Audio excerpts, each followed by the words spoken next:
E todos então ficaram ali achando que aquele povo realmente era um povo de um local muito longe, um povo sofredor, um povo pobre e que precisavam realmente de ajuda. Fizeram então aliança, e a aliança sempre era feita invocando-se o nome do Senhor. Como aquele povo pertencia a Deus, eles sempre usavam o nome de Deus para fazer aliança. E aliança é uma coisa séria. Aliança, hoje nós falamos aí de aliança, né? De união de povos, ou então união aí num casamento, por exemplo, onde existe ali uma aliança. Nós achamos que é uma coisa banal, e está cada dia mais sendo banalizado isso, pela mídia principalmente. Mas a aliança é coisa séria, porque a aliança ela é feita primeiro com Deus, depois que é com os homens. Por isso que o casamento é indissolúvel. Por quê? É uma aliança feita com Deus em primeiro lugar. Então, quando se vai adulterar, não se adultera porque está pensando aí no cônjuge, mas você tem que pensar em Deus, porque a aliança foi feita com Deus. Quando se pensa em desmanchar um casamento, tem que se pensar primeiro em Deus. Não existe desmanchar. A Bíblia é bem clara, e a palavra de Deus diz, e é repetido isso quando é feito o casamento. Até que a morte os separe, vocês estarão unidos. É uma aliança feita primeiro com Deus, depois é que envolve as pessoas. Então, primeiro é espiritual, depois que vem o material. Então é indissolúvel por causa disso. Então a aliança, desde aqueles tempos, ela sempre foi feita invocando-se o nome do Senhor. Não poderia ser desfeita. Você pode ver exemplo disso na aliança feita de Davi com Jonatas. Depois, você vai ver que quando o povo ali dos gibeonitas são alguns ali mortos por Saul, no tempo do reinado de Davi houve ali um período terrível. Passaram 3 anos com uma dificuldade muito grande, e Davi foi consultar o Senhor, e o Senhor disse: é por causa de Saul ter matado os gibeonitas, e os gibeonitas têm uma aliança com Israel. Então Davi foi perguntar para eles: o que eu faço para reparar isso? Vocês querem prata, ouro? E eles disseram: não, nós não queremos prata, nem ouro, nem riqueza. Nós queremos 7 filhos de Saul, 7 descendentes de Saul, para que nós os matemos. A condição para a aliança ser novamente renovada, ser satisfeita, tem que haver então derramamento de sangue. Então Davi o permitiu, mas poupou Mefibosete, porque Mefibosete era filho de Jonatas, e Davi tinha uma aliança com Jonatas, e não podia permitir que matasse o filho de Jonatas. Mais tarde nós vamos ver que Davi chama Mefibosete e lhe dá a herança de seu pai, e ainda convida Mefibosete a cear, a almoçar, a comer sempre à mesa do rei. Quando Mefibosete fica espantado com isso, Davi diz: não é por causa de você, mas por causa do seu pai. Eu tenho uma aliança com seu pai. Assim também é conosco. Nós ficamos admirados. Por que Deus presta tanta atenção em nós? Porque Ele sabe até quantos fios de cabelo tem na nossa cabeça. Nós ficamos admirados com isso. E Deus diz: olha, por causa do meu filho Jesus, que morreu por você. Então nós estamos em Cristo.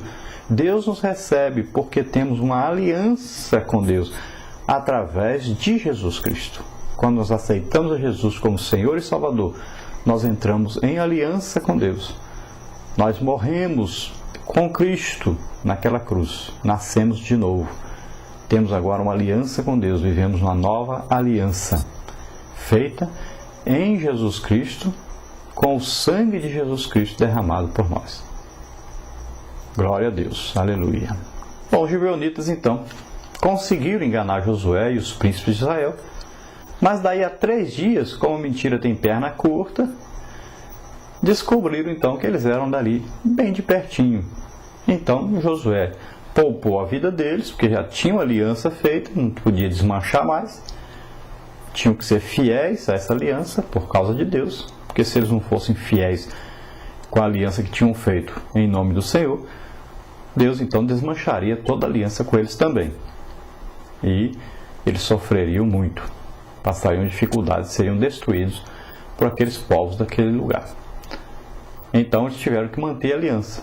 E a solução que Josué encontrou então é de transformá-los em rachadores de lenha e apanhadores de água para o serviço do tabernáculo. E eles então concordaram. Era para ficar vivo, então concordaram, ficaram satisfeitos de permanecerem vivos. Nós também somos desafiados então a usarmos de prudência para não acontecer o que aconteceu com Josué e o povo de Israel. Esse povo depois teve que ir aí numa batalha para defender os gibeonitas por causa dessa aliança. Tiveram que defender, porque tinham aliança com eles. Então Jesus nos admoesta então, a respeito dessa cautela diante do mundo. Você pode ver Mateus 10,16. O propósito divino é que sejamos puros, santos, humildes. Contudo, nenhuma virtude dessas aí pode existir sem que haja então uma precaução, um comedimento, sensatez, dos filhos de Deus. Os servos de Deus podem até cultivar uma ingenuidade, muitas vezes, mas nunca serem tolos. Eles podem ter aí uma candura no lugar da malícia, podem ter piedade em vez de profanação. O cristão ama a Deus, obedece a Deus, obedece às Santas Escrituras, a palavra de Deus, se torna refém de crédito fácil. Apesar de ser fiel a Deus, de estar lendo a Bíblia, se torna aí uma presa fácil da mentira, da injustiça, de toda sorte de mazelas, de perturbações que afligem a alma então do incauto, porque esqueceu que tinha que vigiar, prestar atenção no que estava ocorrendo à sua volta, nas armadilhas que o inimigo intenta e arma, as ciladas que Satanás vem armando contra nós, muitas vezes oferecendo amizade, aliança, sendo que isso trará um prejuízo muito grande para a nossa vida espiritual no futuro. Então nós temos que sempre tomar cuidado com isso. O crente, tudo que compra deve pagar, ele deve agir com moderação, com segurança, com galhardia, com prudência, sempre. Então andemos sempre com prudência e temor no nome do Senhor, para que em tudo o nosso Senhor seja glorificado. Então essa lição para nós é uma grande lição de que nós devemos ter sempre a prudência de consultar o Senhor em tudo. Nós devemos nos lembrar aí do tempo de Neemias, que naquele tempo ali as pessoas trabalhavam construindo o templo, mas trabalhavam com a mão e na outra mão tinha uma espada, uma lança, Estavam sempre preparados para os ataques dos inimigos que queriam atrapalhar aquela obra de Deus. Então nós devemos lembrar desse exemplo. Estamos aí trabalhando, estudando, vivendo aí no mundo. Nós não fomos tirados do mundo. Jesus, quando orou pelos discípulos, não disse: não oro para que os tires do mundo, mas que os guarde, os livre de todo mal. Então nós estamos aí no mundo, mas devemos estar atentos todo o tempo. E usando aí o quê? A armadura de Deus, como está lá em Efésios. E sempre lembrarmos que não é para nós ficarmos na defensiva apenas. No exército que nós estamos, o exército de Deus também ataca. E ele ataca com o quê? Com a palavra de Deus. Sempre devemos ter os pés aí, na preparação do Evangelho e a espada do Espírito, que é a palavra de Deus. Essa palavra é que vai fazer com que as pessoas se convertam. Então é uma guerra onde nós somos soldados, cada um de nós individualmente é um soldado de Cristo nessa guerra. Combatendo contra quem? As pessoas? Não. Contra os demônios, as potestades, quem vive aí nas regiões celestes, que vêm até as pessoas, tentam as pessoas e atrapalham as pessoas a conhecerem a Deus, a se arrependerem de seus pecados. A nossa luta é contra esses demônios, contra Satanás e todo o seu reino espiritual da maldade, nas regiões celestes, né? Então nós lutamos contra esse. E a arma que nós usamos sempre, o nome de Jesus, a espada do Espírito, a palavra de Deus. E devemos sempre, então, estarmos aí protegidos com essa armadura aí, capacete da salvação, né?